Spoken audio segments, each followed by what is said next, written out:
Bien-aimés dans le Seigneur, bien-aimés qui ne sont pas encore dans le Seigneur, et toute personne qui aura l'opportunité d'écouter ce partage, bonjour et soyez les bienvenus.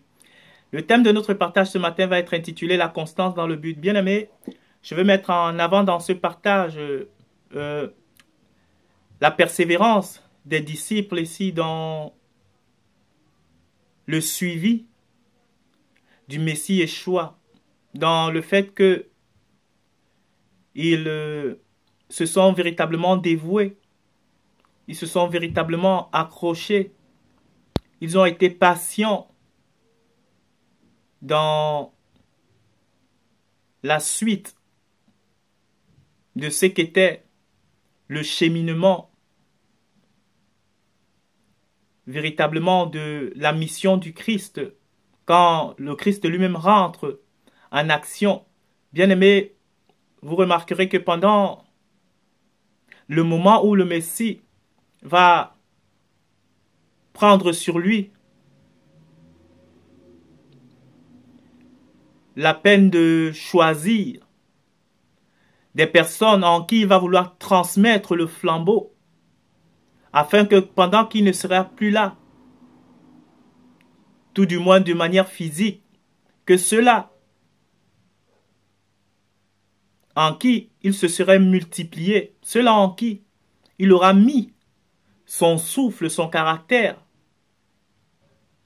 puissent valablement être la projection de lui, puissent valablement être le prolongement de ce qu'il a, afin que ceux qui l'ont vu vivre, ceux qui l'ont vu marcher sur la terre, ne puissent plus se poser la question de qui ou où sont passés ceux-là qui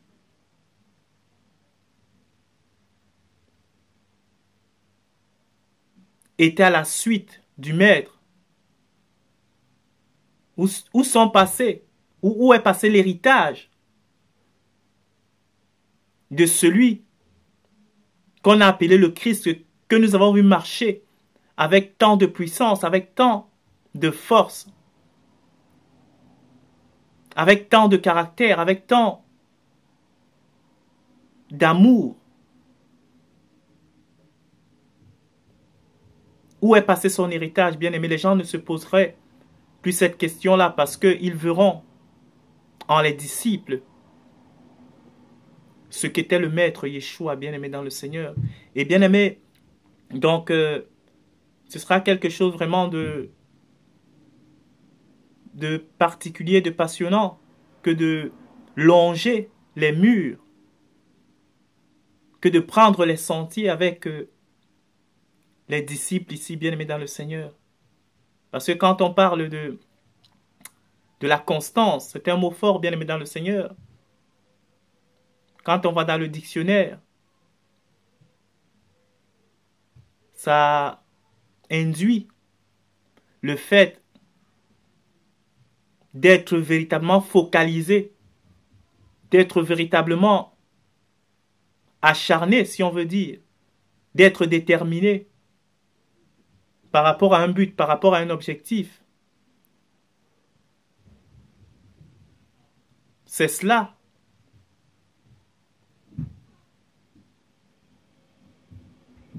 Et donc nous allons voir, bien aimés dans le Seigneur ici, avec les disciples, j'ai plusieurs versets ici, non seulement des disciples, mais de plusieurs personnes qui ont marché avec le Messie, qui étaient véritablement dans ce qu'on appelle, bien aimés dans le Seigneur, la vocation. Ils étaient véritablement dans la persévérance. Et donc, nous allons voir ici, bien aimés dans le Seigneur, avec les disciples dans Marc 4. Et avant de lire Marc 4, bien aimés, vous allez vous rendre compte que ici, les disciples, avant d'être aux côtés du Messie Yeshua, bien aimé dans le Seigneur, ce sont des hommes tirés de la foule, comme tout le reste, bien aimé dans le Seigneur. Parce que quand on vérifie, on analyse de manière profonde ici, bien aimé, Ce sont des images très fortes, ce sont des choses très fortes. On se rend compte que, comme j'ai l'habitude de le dire, bien aimé, les disciples, à l'état brut, sont des païens patentés. Les disciples, à l'état brut, sont... Mais des incirconcis sont des gens qui sont comme monsieur tout le monde. Et donc, bien aimé, je vais prendre exemple ici. Quand on organise des corps de métier, généralement, il y a des corps de métier qui organisent souvent des formations. Et ils invitent des gens dans des séances préliminaires pour venir voir un petit peu comment se passe le métier, bien aimé. Parfois, c'est des pompiers, parfois, c'est des militaires, parfois, des médecins. Et donc, bien aimé, ces gens invitent une grande foule. Ils invitent, ils font des tracts, ils propagent l'information et les gens se rendent à ces formations-là et à ces séances d'initiation. Qu'est-ce qui se passe? Ils prennent le temps, parfois 30 minutes, parfois 1 heure, parfois 2 heures. On explique un petit peu les gens, les bases du métier. Et parfois, dans certaines séances, il y a des séances pratiques. On fait un petit peu de pratique. Et à la fin, qu'est-ce qui se passe? Ils appellent des gens à s'inscrire, ceux-là qui sont intéressés. Ils les appellent à s'inscrire. Et donc, bien aimé dans le Seigneur, qu'est-ce qu'on se rend compte? C'est que toute la foule ou tous les gens qui sont venus à cette séance d'information, tous les gens qui sont venus à ces réunions, bien aimés dans le Seigneur,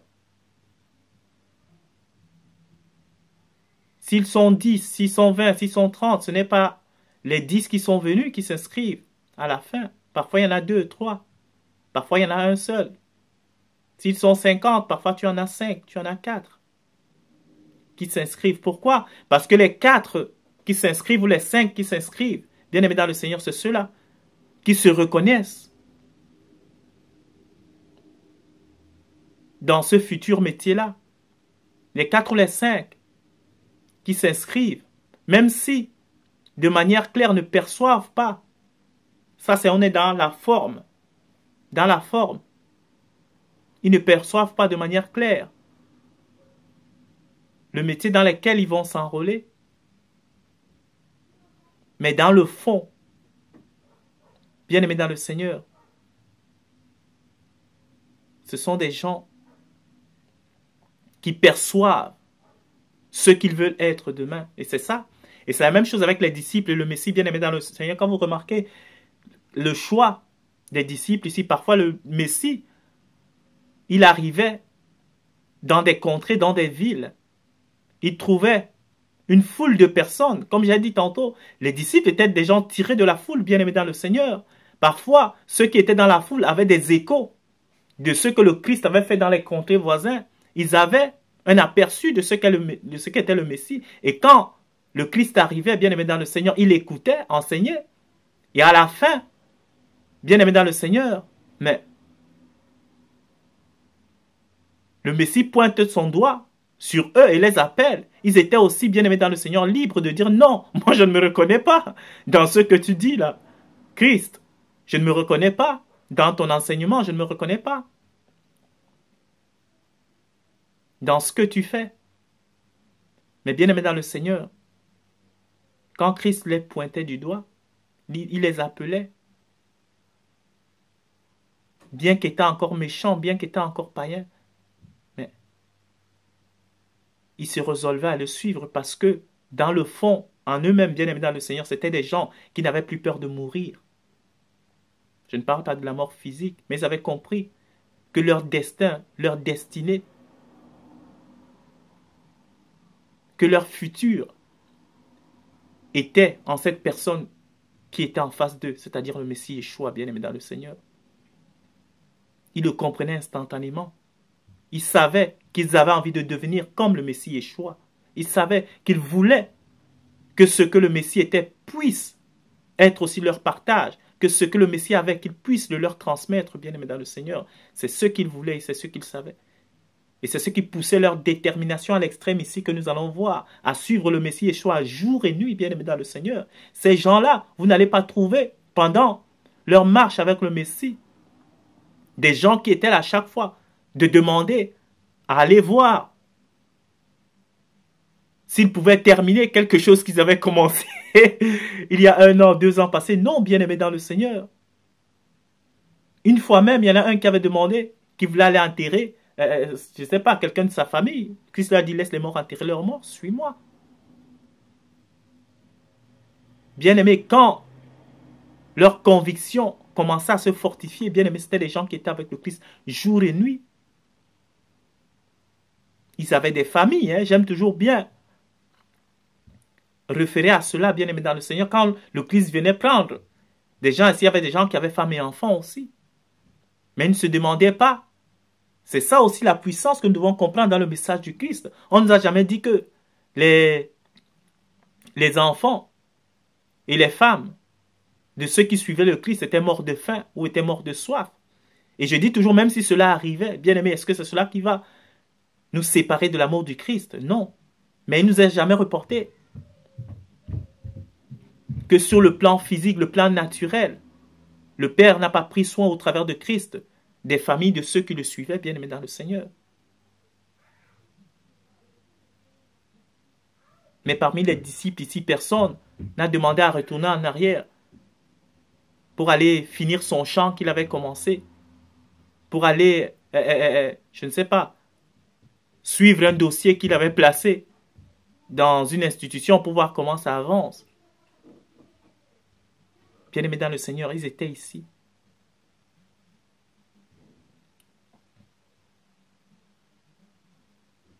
Dans la vocation, ils étaient ici. Dans le focus envers le Messie Yeshua. Je vais lire dans Marc 4, à partir du verset 1. Jésus se mit de nouveau à enseigner au bord de la mer. Une grande foule s'étant assemblée auprès de lui, il monta et s'assit dans une barque sur la mer. Toute la foule était à terre sur le rivage. Il leur enseigna beaucoup de choses en paraboles et leur dit dans son enseignement. Voilà. Il leur dit dans son enseignement, bien aimé dans le Seigneur. C'est ça, on va voir ici, c'est-à-dire il parlait en parabole et après, au verset 10, il va retrouver ses disciples en aparté. Mais ce qui est important ici, parce que là, on est en train de parler de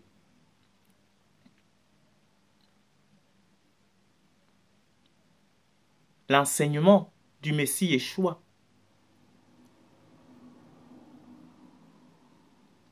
Comment est-ce que la constance s'applique ou se vérifie de manière quotidienne au clair, bien aimé dans le Seigneur? Ici, c'est par l'enseignement. Comment est-ce que les disciples persévèrent dans la constance, bien aimé dans le Seigneur? C'est au travers des enseignements. Bien aimé, j'aime beaucoup les sports de groupe ou dans les groupes humains. La plupart des gens fonctionnent pour qu'il y ait la performance au bout. Ça passe par la pratique de l'entraînement, bien aimé dans le Seigneur. Dans les groupes, ceux qui font les sports de groupe, le foot, le hand, le volley, tout ce que vous connaissez, bien aimé dans le Seigneur. Il y a une équipe qui est constituée parfois au foot, ce que je connais le mieux, parfois de 22, parfois tu as un groupe sur les clubs professionnels, parfois de 30, 40 joueurs pour ceux qui ont des moyens à mettre pour un des effectifs assez large. Ils mettent 40 joueurs, 30 joueurs dans l'effectif, bien aimé dans le Seigneur, mais pour qu'au final, il n'y en a que 11 qui jouent. Mais, bien aimé, au terrain, parfois on en voit 11 ou 15, ceux qui sont sur la feuille de match. Mais derrière, bien aimé, à l'entraînement, il y en a 40 qui sont là, dans la constance, tous les jours à l'entraînement, bien aimé dans le Seigneur. Ils sont tous les jours à l'entraînement, même si ils n'ont pas un rôle prépondérant à la face des spectateurs, du public, bien aimé dans le Seigneur. Ils sont à l'arrière, à l'entraînement, parce que ils sont supposés à un moment donné, chacun joue son rôle, bien aimé dans le Seigneur, ils sont supposés à un moment donné être appelés à monter sur le terrain aussi. Mais quand tu montes sur le terrain, mais tu es appelé à aider l'équipe à atteindre le but. Et le but dans les sports de groupe, bien aimé dans le Seigneur, de ceux qui font du foot, c'est de gagner le championnat à la fin de l'année, à la fin de la saison. Mais c'est le championnat, c'est la coupe. Et on s'entraîne tous les jours pour ce but-là, bien aimé dans le Seigneur. Et même ceux qui n'ont pas la chance de jouer tout le temps, mais ils se mettent prêts au cas où il y aurait un blessé, il y aurait un malade, il y aurait une situation où il y aurait épuisement. Parce que ça peut arriver.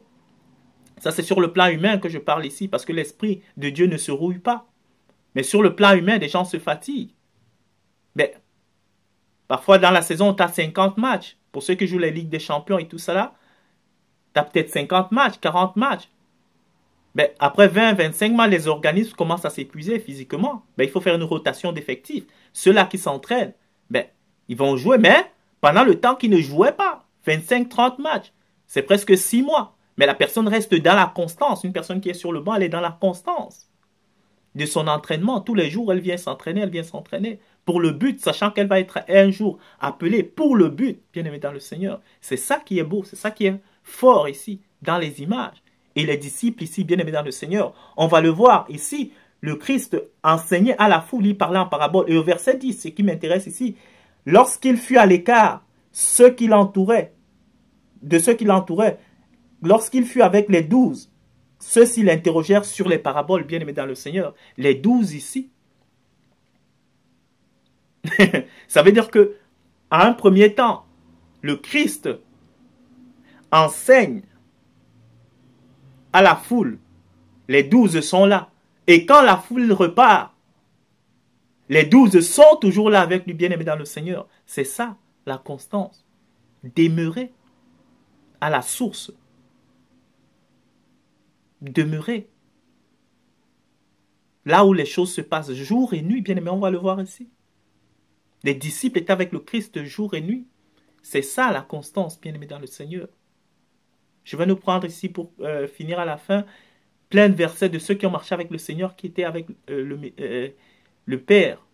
Même au temps où le Messie n'était pas encore révélé sur le plan physique, ceux qui ont marché avec Elohim, ils étaient avec Elohim jour et nuit. Ils criaient à lui, ils imploraient son nom, ils louaient son nom. Ils élevaient sa grandeur jour et nuit, bien aimé dans le Seigneur. Et c'est cela. Et donc, il les expliquait au verset 10, il les expliquait les paraboles en aparté. Il entrait en profondeur avec eux, en aparté. Et si il avait parlé de manière parabolique ici, à la foule qui était là, il a parlé ici de la semence qui était tombée sur les bonnes terres et tout ça. Et à la fin, il expliquait au verset 10 aux disciples ce qu'il en était de manière claire. C'est ça la constance, bien aimé. Quand on est dans la constance, on va jusqu'à la source, on va dans les profondeurs pour être révélé dans le cœur du Père. C'est cela, bien aimé dans le Seigneur.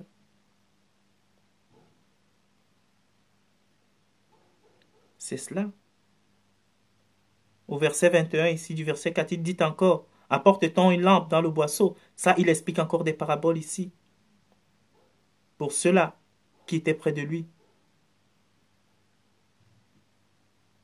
Au verset 35, ce même jour, sur le soir, Jésus leur dit, passons de l'autre bord. Après avoir envoyé la foule, ils amenèrent la barque où ils se trouvaient. Et il avait d'autres barques avec lui. Il se leva un grand tourbillon. Il était toujours avec eux, avec les disciples.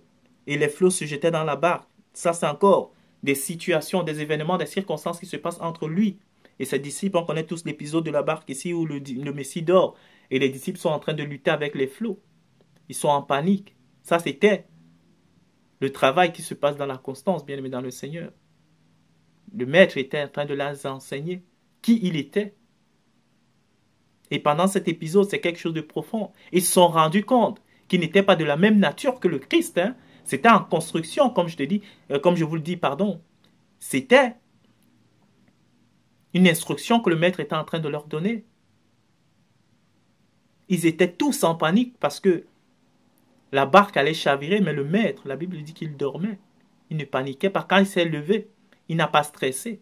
Cela était en train de dire, Seigneur, viens nous aider, on va mourir. Mais ne t'inquiètes-tu pas que le bateau va chavirer? Mais le maître s'est levé, il a parlé aux flots. Les flots se sont calmés. Ils ont compris que la nature du maître était à milieu de ce qu'il était. Et comme je le dis toujours, il y a des versets ici où on nous dit que pendant que le maître, à un moment donné, marchait avec ses disciples, il ne priait pas avec eux parce qu'il savait que leur nature était à milieu de ce qu'il était, bien aimé dans le Seigneur. Les ténèbres ne se mélangent pas à la lumière. Il était en train de leur communiquer la lumière qu'il était. Il savait qu'à ce moment-là, ce n'était pas propice de prier avec eux parce que les désirs qui étaient dans les disciples n'étaient encore que charnels, n'étaient encore que ceux de la terre. Comme je l'ai dit, ils avaient été tirés de la foule. Leur désir émanait encore de qui allait être le plus beau, qui allait succéder au Messie quand il ne serait plus là. Qui a le plus d'intelligence, qui est-ce que le maître aime le plus. C'était ça.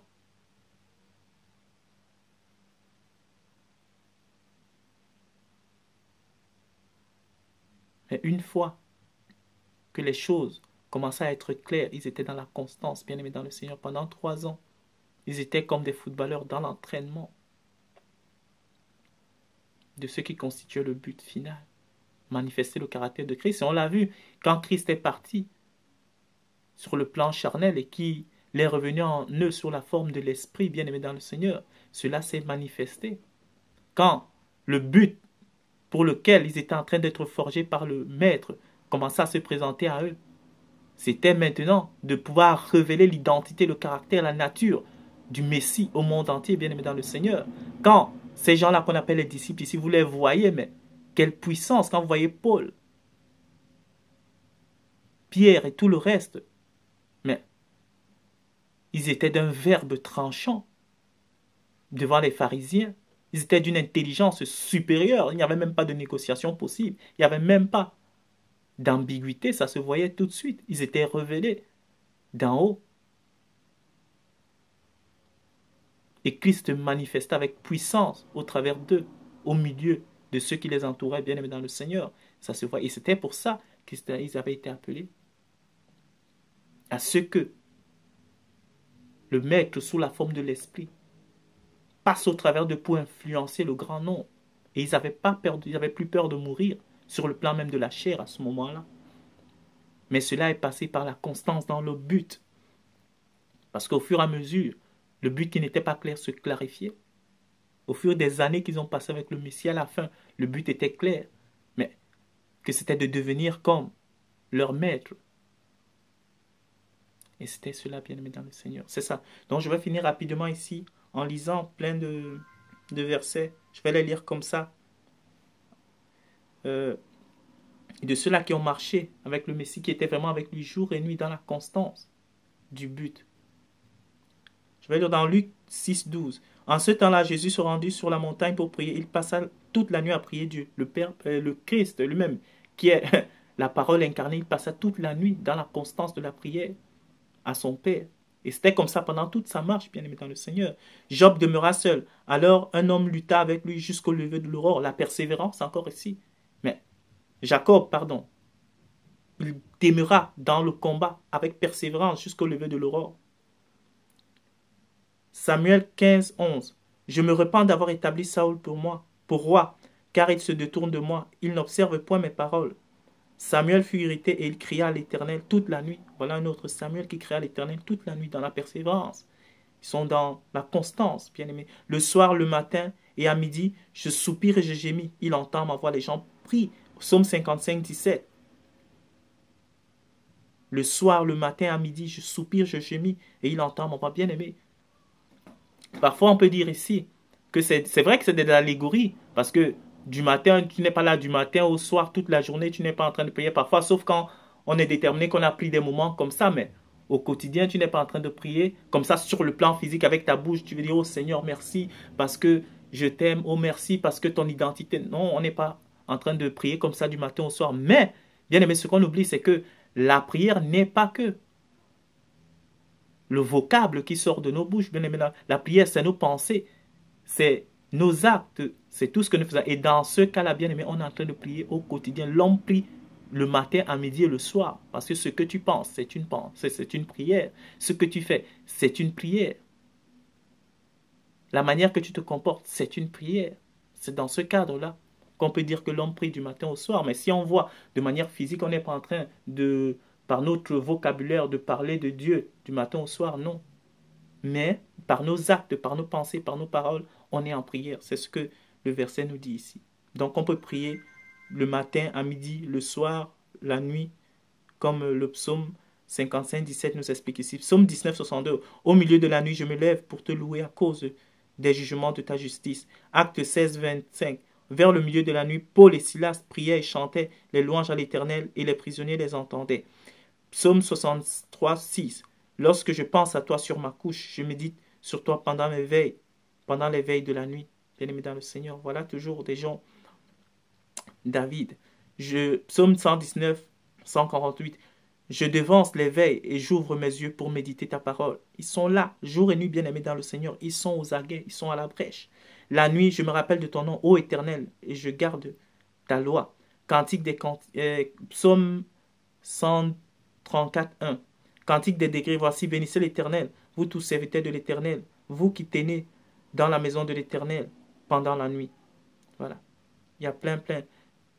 2 Samuel 12, 16. David pria Dieu pour l'enfant. Il jeûna et quand il rentra, il passa la nuit couché par terre. Voilà, bien-aimé dans le Seigneur, je vais m'arrêter là. Je peux encore lire Psaume 135. Sa colère dure un instant, mais sa grâce toute la vie. Le soir arrivent les pleurs et le matin dans l'allégresse. Sacrificateur, Joël 1, 13. Sacrificateur, saignez-vous et pleurez, lamentez-vous, serviteurs de l'autel. Venez, passez la nuit revêtus de sacs, serviteurs de mon Dieu, car offrandes et libations ont disparu dans la maison de votre Dieu. Voilà les gens qui passaient la nuit dans des sacs, dans des gémissements, dans des prières pour implorer Elohim. Donc voilà, je vais m'arrêter là. Bien-aimés dans le Seigneur, les disciples et la constance. Soyons constants, bien-aimés dans le Seigneur. Laissons-nous enseigner au quotidien.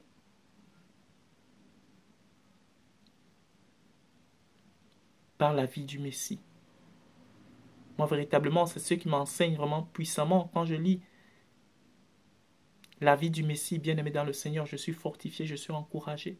Je sais que cette identité, il nous l'a promise. Et ce que le Père promet au travers du Fils, il le donne, bien-aimé dans le Seigneur. Et cette identité, je la fais mienne. Je la fais mienne, bien-aimé dans le Seigneur. Mais cela passe par la constance, dans le but que cette identité soit mature en moi et qu'elle puisse jaillir. Quand elle est mature, bien-aimée dans le Seigneur, elle ne force pas, elle devient visible. Elle ne peut pas être contenue, bien-aimée dans le Seigneur. Elle ne peut pas être contenue. Tout le monde la voit. Mais c'est comme si vous prenez,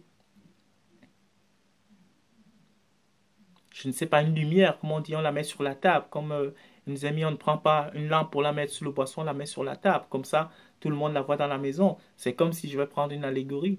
On prend dans une grande ville, je ne sais pas, la statue de la liberté aux États-Unis, ben, on allume une torche tout au bout, ben, ceux qui sont dans la ville, tout le monde la voit. À Paris, on prend la tour Eiffel, ben, on met une grande lumière au-dessus ou quelque chose coloré, de très fort, du rouge, du jaune, du vert, une couleur très forte, ben, tout le monde la voit. À Bruxelles, à l'Atonium, on met quelque chose ben, de très fort, ben, tout le monde qui est à Bruxelles le verra. Puisque